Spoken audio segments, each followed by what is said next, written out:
Not modeling what it looks like to be a present father, attentive, sacrificial, or anything like that that represents anything to do with godliness. It's very self-centered. It's about me, what I can get. We're recording here. You can start the recording. All right. So this is interview with Coulson, aka Renaissance. Take one. Good. How's it going, Coulson? Good, thanks, Stefan. Happy to be here. That's awesome. Glad to have you here. All right. So, how old are you? I'm 29 years of age. You're 29 years of age. And how many kids do you have? I have one child. You have one child. And how old is she? She is 4.5 months. 4.5 months. Okay. And marital status? Married. You're married for how long? 6.5 years. 6.5 years. Cool. And what do you currently do for a living? I'm a cybersecurity consultant. Okay. And do you enjoy that job? I just changed jobs, and it's a challenge, but I'm learning. So it was a growth role that I took on. Okay. It's more client-facing, more relationship building, as opposed to technical hands-on keyboard, which has been my background. So Okay. I'm enjoying the change, but it is definitely a challenge. For sure. Lots of growth in this phase in your life, sounds like. Yeah. All right. So I want to ask, was your daughter planned? Yes. She was. Meticulously. Meticulously planned. Okay. Can you tell us a little bit about the planning process? Basically, we both wanted to have years in marriage before having a child, because I had a good example of my aunt and uncle, and they were married without children for 5 years, did a lot of traveling, that kind of thing, and set like a good example when I would go out. They live out west.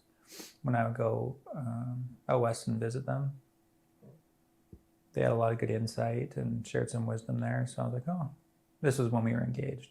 So like, oh, okay, that seems like a pretty good idea. So what that means is we can, both get established in our careers. And she was going through school again for the last few years into a postgraduate certificate program. So right after she graduated, that was when we were planning on having a child. And that happened within like the 2 months after she graduated. Wow. Yeah. Okay, so you mentioned that, you wanted to have some time in marriage to establish yourself, both of you. Yeah. So when you finally decided, okay, it's time to have a child, what steps did you try to take to prepare yourself to have your child? Well, like I mentioned in the beginning, my father was provider, so he showed a really good example of what that looks like. I wanted to continue kind of that role model that he set forth and carry it through my children by being a good provider. So that made me do a lot of introspection, I would say, into my current career and the trajectory.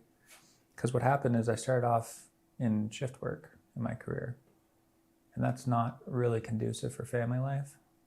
And it wasn't the steady kind of shift work where you can kind of, work at a plant and work only nights or something. It was like every 2 weeks it'd be going from day shift to afternoon shift to night shift. So there's really no stability. There's a lot of chaos there. So I was thinking, this was, 3 or 4 years ago now, but I was thinking, I don't really see this as a good environment for raising a family. So I put in the time, put in the work, and then I was able to get off of shift work. And then I had more stability. So as I was going out through different roles, being on days, kind of the 9 to 5, what a lot of white collar professionals experience, I was able to kind of feel more comfortable with the idea of raising a family. Well, I mean, it's still quite a stressful work environment, but I felt more comfortable with the idea. So that was the preparation on the providing front. On the providing front, okay. Yeah. So yeah, you wanted to, well, it also sounds like you wanted like a level of stability too, right? Stability is important. Yeah. Yeah. Because I had that from my upbringing, and that was really beneficial. Mm-hmm. My wife did too. So we both had that example of what stability and, kind of a good household looks like from that sense. So were those the two main things you found important before you had a child? Stability and providing financially? Yeah, and then also just aligning with my wife on what does family look like, what are roles and responsibilities, how do you delineate between, I don't know, what's important in life, right? So I did a lot of, this was probably maybe a year and a half ago. That was more, I took a deep look into all the things that I was prioritizing and focusing on. I'm like, what will align with, kind of building a family versus not? So that's when I kind of let some things go. And can you tell us what things you chose to let go? Things that were taking up my time. So whether it's hobbies or other things like that, I was just kind of dabbling. It wasn't that I was passionate or I'd done it for a long time. It was just, hey, there's something to do. It's kind of interesting. But I realized after a while that it takes up more time. And if I want to become proficient, there's more time and more money involved with proficiency. So I was like, well, I can let a few of these things go. That's fair. What do you think concerns new fathers the most about becoming fathers? I think the whole idea of like your life changing. I mean, people say it all the time, but it doesn't really hit you until you experience it. Like, oh, all the things that you like to do or used to enjoy, you're not going to either have time for, or they're no longer being appealing. Like I've heard that a lot from older guys and graybeards and whatnot. But it didn't really hit me. I was like, oh, okay, that's interesting. But then after I had a child, I'm like, wow, they were right. And to some level, I was like, okay, I can appreciate the wisdom that these guys are providing. So I'm going to tuck this away in my back pocket. But I couldn't fully resonate with what they were saying until I had experience it myself. You mentioned like losing interest in certain things. Yeah. Yeah. So those were some of the things that you heard from other people, from other men. Yeah. So for example, I used to play a lot of video games. Okay. And that went with the territory of working nights and shift work because you have to stay awake and all that kind of stuff. And I just also enjoyed it when I was growing up and throughout college and my whole life, basically. I don't have time for that now. Mm-hmm. So I could make time for it, but there's other things that I like to do more and it aligns better with my lifestyle that I'm trying to attain. So for example, I sit in front of a screen doing computer stuff all day. So I don't want a hobby that also involves computer stuff in front of a screen or screen sitting in general. So that's why video games were out. And then I've taken up biking, rucking, outdoor stuff, hiking, camping, canoeing, that kind of thing. Do you find like being physically fit and also an important part? It's incredibly important. Right. Yeah. So I'm more fit now than I was. This is funny. When I had more time on my hands and less responsibilities, but I wasn't prioritizing them in the way that I am now because my commitments and responsibilities require much more energy. And so I need to get more energy from the things that I do. So for example, if I just like sit on the couch and play video games, it doesn't give me energy. And then if I have all these demands of my time and energy, then I'm just drained at the end of the day. Whereas I find, for example, biking actually gives me energy, or going for a morning ruck or something like that. So I find that allows me to, rise to the occasion and meet those commitments. Was there anything that surprised you in particular about being a new father that you had to adapt to? Well, a lot of it's surprising. It's new. It's a new experience. So, I mean, like I'm a big proponent of understanding time. So the time requirements were higher than I had projected for the stage of life that my daughter's in currently. So that has been a challenge to kind of adjust expectations about time commitments, Right. I would say. So what were your expectations versus the reality now? Expectation was lower and having more time to do other things, just quite simply. And the reality is it's a lot more time consuming. So that means I have to, like, I live in 15-minute increments. So at work, it's more like an hour and a half, but I'm constantly checking the clock and saying, okay, next task. And that might be more of a personality thing and just trying to optimize and not be, I don't know, lazy or being mindful of the time. But I find that timekeeping has helped with prioritizing family stuff. Cool. So more of a time commitment. That was a that was a big surprise. That was a big surprise, yeah. Were there any other surprises that really caught you off guard? Like a pleasant surprise was how little children actually cost.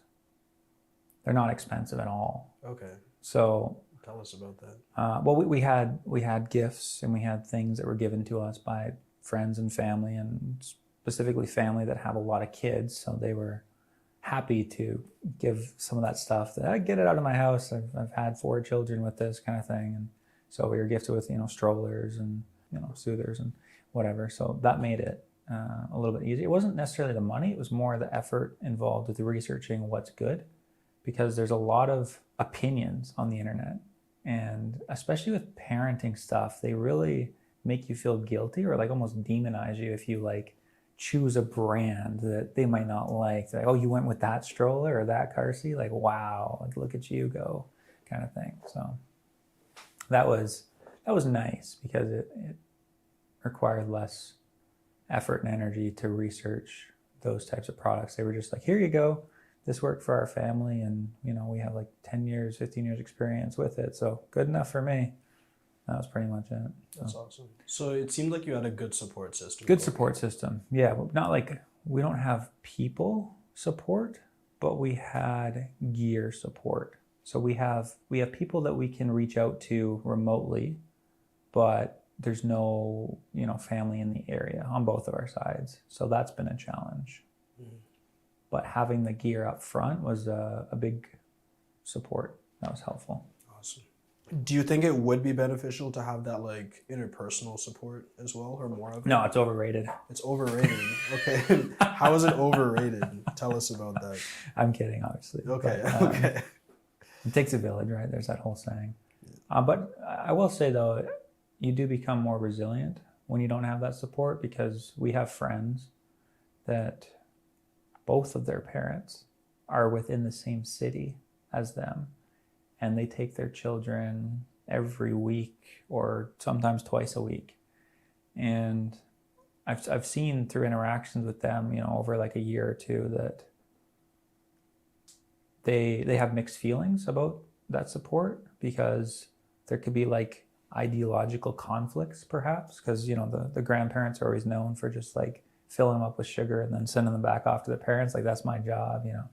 I endured it when I was younger, whatever. So since we don't have that variable, there's none of those relational dynamics that we have to deal with. We do go, I should say, we do go to my wife's parents every couple months, and they're, within the province. So that does help. And I just go work from there, and they get to spend time with their granddaughter, so it's all good. Okay, so you mentioned time management. Yeah. Was a challenge for you. How are you learning to mitigate those challenges? That's a book. Time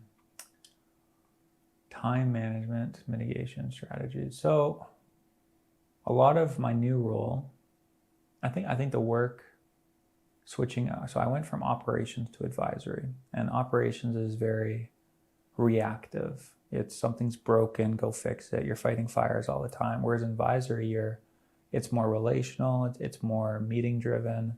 So I find that I really have to watch my time, because I could literally lose days just sitting in meetings and not. I mean, there's still work that's being done in a meeting. I'm not trying to discount that, but I'm used to more of the focus work where you're, just hands on keyboard. You're able to just work on a problem, that kind of thing. So to tie that back is I'm trying to integrate my days and weeks using a rhythm. So I'm trying to use a weekly rhythm. It's a very ancient Hebrew practice. So you have 6 days, then you have a 7th day, which is rest. They call it Shabbat or Sabbath. So I work for 5 for an employer to get paid money and all that stuff. And then I work for 1, which is more household work. It's more hobby stuff. It's more home improvements, hobbies, hanging out with friends, something like that. And then the first day, or the Sabbath, that's rest. So that's really relaxing, visiting with friends, low-key, going to church, and just trying to not do and just be. So that's been helpful, is to try to create that rhythm in my life. And that's been working out so far. You've seen a difference from when you started to adapting that Big difference. that strategy. Yeah, because I'm more mindful now of how and where I spend my time. Like reflecting over the last year, 2 years, 3 years, over time, a lot of my time has been in like the digital realm. And outside of work, I would spend more time either in research or reading or that kind of thing, not really engaged with what's in front of me in terms of hobbies and stuff. So actually it was during the pandemic that I started being outside more and getting involved more with nature and being more active and that kind of thing. And that really started to kind of be a catalyst to drive me towards more mindful of my time and time management. I'm curious if there are any other like resources, any books or any conversations, whatever, that you had with people that helped you like mitigate some of the challenges that you faced in first becoming a father.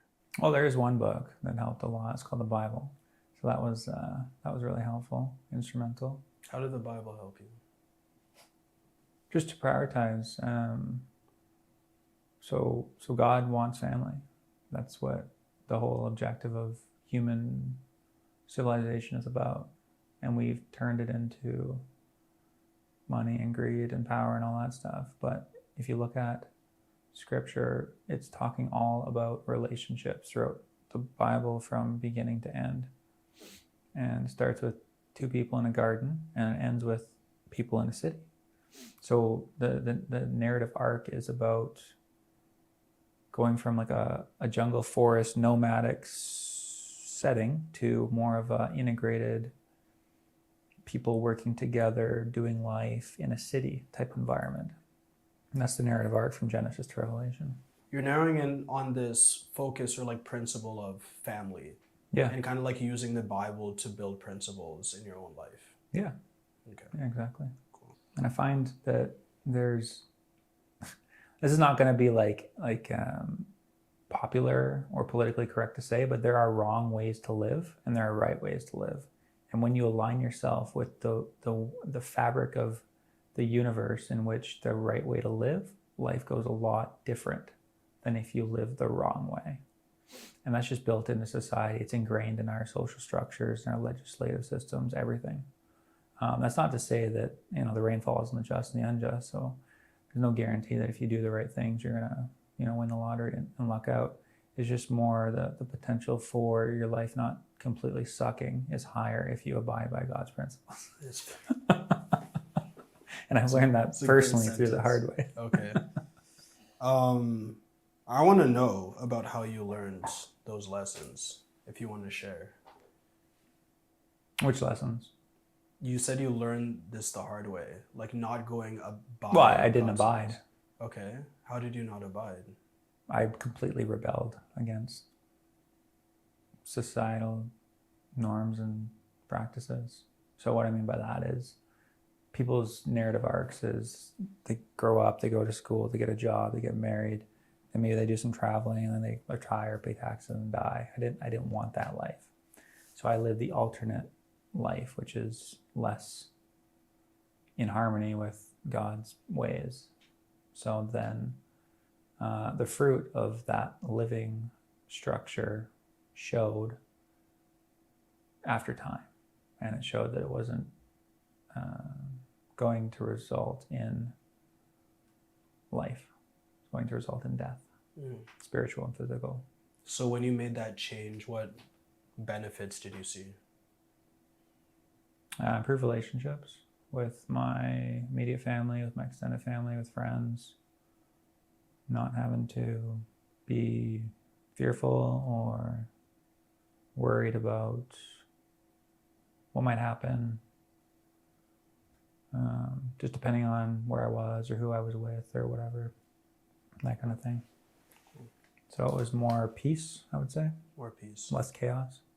Okay, so we talked a little bit about some challenges that fathers might face or feel could be difficult in becoming a father for the first time. I wanted to ask you if you can give us your thoughts on becoming a father in a partnership, like in a marriage, versus being more of like a single father or like separate from the mother. One is you have to Father raising by themselves. you have to coordinate and align on like what your objectives are for the child. If it's just you could do it your own way and Burger King it, right? Like nobody's gonna know what you choose, parenting strategies, how you should introduce foods, like all of those things. It's an ongoing dialogue with a partner, and it's a very dynamic conversation that changes based on what people read or who they talk with or other people's experiences. It's not like there's a manual, which kind of drives me crazy, obviously, but that dynamic is unique in a partner situation. You can get advice, I would say, but it wouldn't have the weight it does when it comes from a spouse or a partner. Because it's constant negotiation tactics. It really is. Like you're trying to figure out like, okay, does this make sense for me? Am I trying to do this because it's going to help everybody overall, or is it just going to benefit one party? That kind of thing. Whereas I don't think those dynamics are the same or necessarily exist if you're in a single parent type upbringing. Okay, so you made an interesting point about dynamics Yeah. in a relationship when raising a kid. So I'm curious about your own experiences in you and your wife kind of like assigning roles or dealing with or working through your dynamics with a new child. Yeah, for sure. So we're planners, my wife and I. We started this conversation 6-7 years ago when we were dating and engaged, because we wanted to know like what we're aligning with ideologically and how, I mean, people change over time. That is true, but you want to know, like eyes wide open, what kind of, I'll give you an example. So my wife and I are getting Chinese food, great place. And as we're waiting for the food to be picked up, she said, hey, do you want to go for a walk? I'm like, okay. And then she asked me, do you want to have children? And we weren't married. This was, early on in our engagement, and our engagement was a year long. So that was an interesting question. And I thought about it. We had lots of conversations prior. If you look at her context growing up, she had lots of siblings, lots of examples of what that family life looks like. I didn't as much. So I came from a smaller context. She came from a much larger context. And I was like, yeah, I think it'd be good. It was a down the road thing because we weren't yet married, and we kind of talked about the whole, waiting a few years kind of thing as well. So I was like, yeah, in that amount of time, I could see myself being, ready. Nobody's ever ready, but ready enough to engage in that next chapter, fatherhood. As your baby girl came into the world, how did you manage those? Because you said time management was a challenge. How did you work with your wife to figure out how you were both going to work harmoniously with raising a new child? Well, we looked at so I do a lot of project management and stuff. So we looked at level of effort. We looked at roles and responsibilities. We looked at like a breakdown of tasks and how long each task took. like I said, I'm very organized and methodical and whatnot, and so is she. So we looked at, what's the time requirements, what's the care requirements. And it's basically a full-time job just taking care of a newborn. So that dynamic means we have to really work together in order to achieve running a household and all of the different components that entails. So we established early on, we refined it over time, but we established early on kind of like generic roles and responsibilities, as opposed to, we'll just see what happens. And I know a lot of people who are in the let's see what happens thing. And in the heat of the moment when, people are sleep deprived and there's a screaming child and stuff, you don't want to have like not been prepared with that kind of conversation beforehand. So yeah, defining roles and responsibilities and kind of outlining not exact things, but like, for example, who's taking out the garbage, who's doing dishes, like stuff like that, or who's taking care of the finances. If we have that kind of alignment, not 100%, but like 80 to 90 or something like that, then the tweaking and the fine tuning becomes a whole lot easier of a conversation, as opposed to, you want me to take on like this area? Okay, well that's news, right? That sort of thing. And we also play to each other's strengths, right? So I'm very analytical, I'm financially oriented, and I took that on. And then she's very organized and time management and planning and strategic. So she looks at more of like the big picture stuff, like where are we going? Whereas I look at like the operations day to day. Cool. And you find that works beneficially for the two of you, working, I guess, mitigating each other's weaknesses and maximizing each other's strengths. Yeah.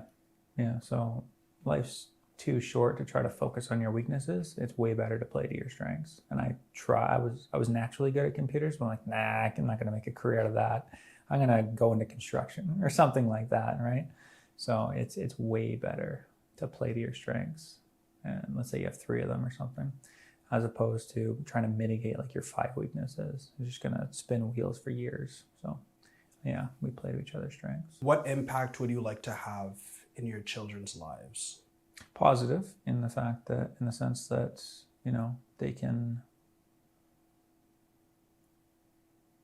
count on me and that I'm reliable. I said the stability thing was important early on. So that means having a strong marriage, making that good, because the marriage is most important and the children come second. A lot of people twist that around and it's a recipe for disaster. So having a strong marriage, I would say, is like a good goal. I know it's a fatherhood question, but it's related. And just raising them with good values and principles that are biblical. Can you tell us a little bit about those values and principles? Just having good relationships with people, being respectful, obedient, good stewards of their resources, time, etc. We talked a little bit about your dad. Yep. And his impact in your upbringing.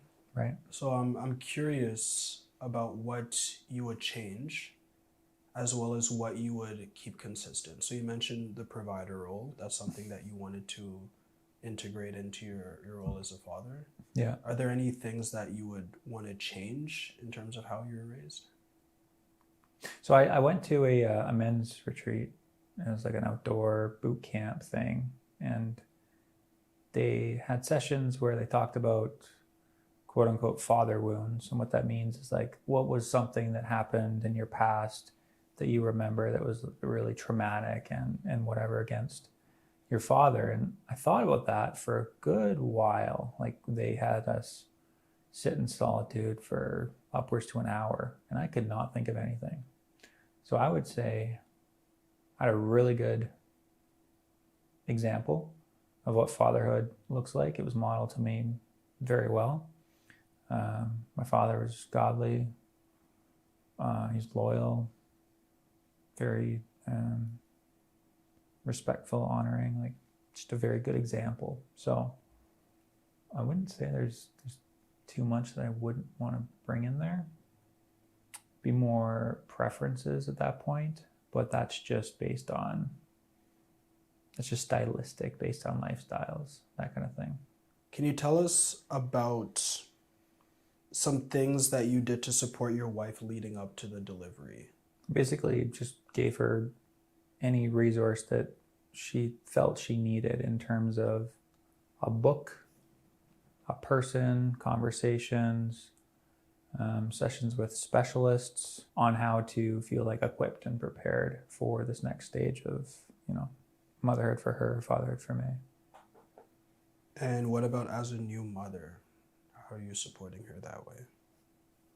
It was intense in the beginning. I'm not gonna lie. Like there was a lot. Like she was basically unable to leave the bedroom for recovery and health purposes. So I was doing everything. Her mother came up for the first week, and that was really helpful. We had some friends drop over meals, and that was good. But aside from that, I mean, I was supporting the household, supporting care for her. She was taking care of the baby, obviously. But other than that, yeah. And yeah, it was a lot. It was a lot. Uh, Did you feel like you're being stretched too thin? Very thin. Okay. Yeah.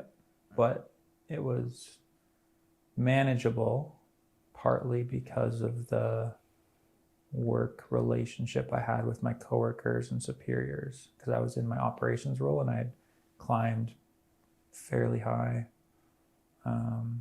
over the last, 5 years of my career. So I built a lot of relationships, and I had a lot of grace. And, if you need to support your child, then, you can take some time to do that, and we can just, make it up elsewhere. So that flexibility was quite helpful in the early stages.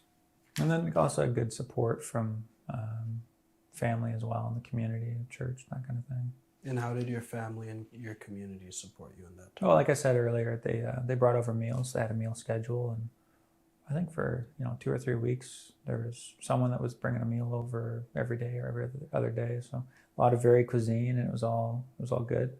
And we were just thankful for not having to prepare a meal, so that was helpful. Why do you think men have a hard time adapting to fatherhood? Because it's not modeled in the culture. It's actually seen as a negative. So I'll tell you a funny story.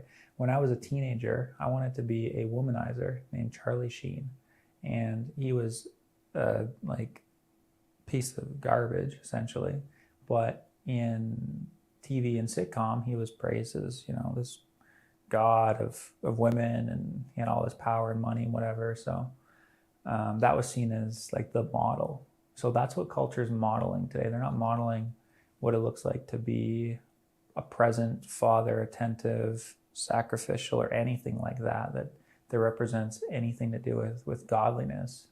It's very self-centered. It's about me, what I can get.